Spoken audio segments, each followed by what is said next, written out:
Your wedding, biggest day of your life. Everything's perfect. Dress, flowers, and not a cloud in the sky. But not so fast. This is Phoenix, Arizona. One moment it's clear, the next... Wow, it is massive. Heading our way.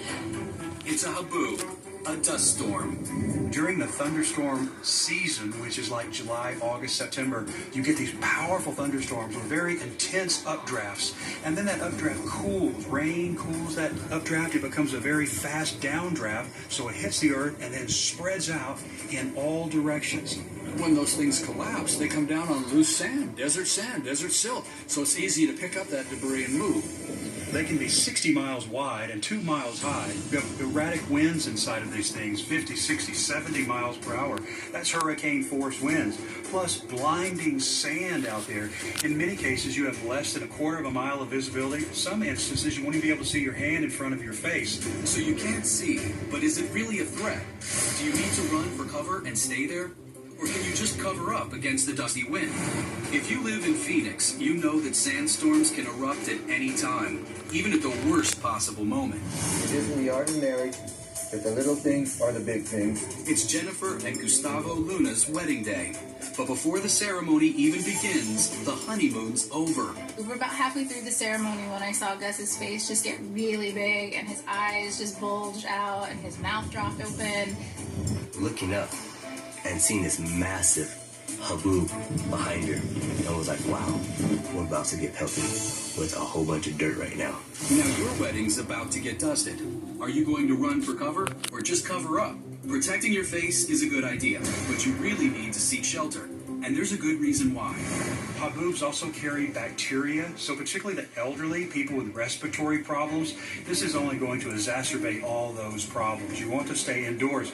Your lungs can become filled with sand. As a matter of fact, a sand blast, 60, 70 miles per hour, can cause you to go blind. With just seconds left before the dust hits full blast, Jennifer and Gustavo hurry through their ceremony. We'll do the sand ceremony now. Okay. In a lot of weddings, they have the lighting of the unity candle. Well, because we were outside, I decided that a candle would not be the best option. So I decided, let's do a sand ceremony instead and unite the different colors of sand.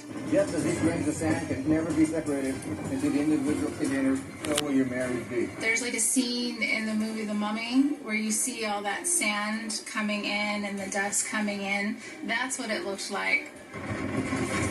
I was bound and determined that we were going to have the unity, a symbol of unity in our ceremony, despite what was going on around us. I'm going to make this quick. Okay, that's...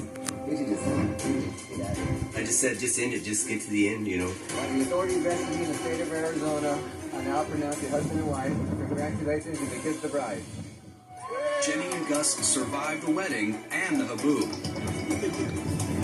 I didn't know why I wanted this. Kevin, take this. This is ridiculous. But what's more dangerous than being outside in a haboob? How about driving through one? They can be very dense, very thick. In many cases, these haboobs can turn daytime into nighttime. If you can't see and you can't breathe, how can you navigate out of this monster of dust and wind?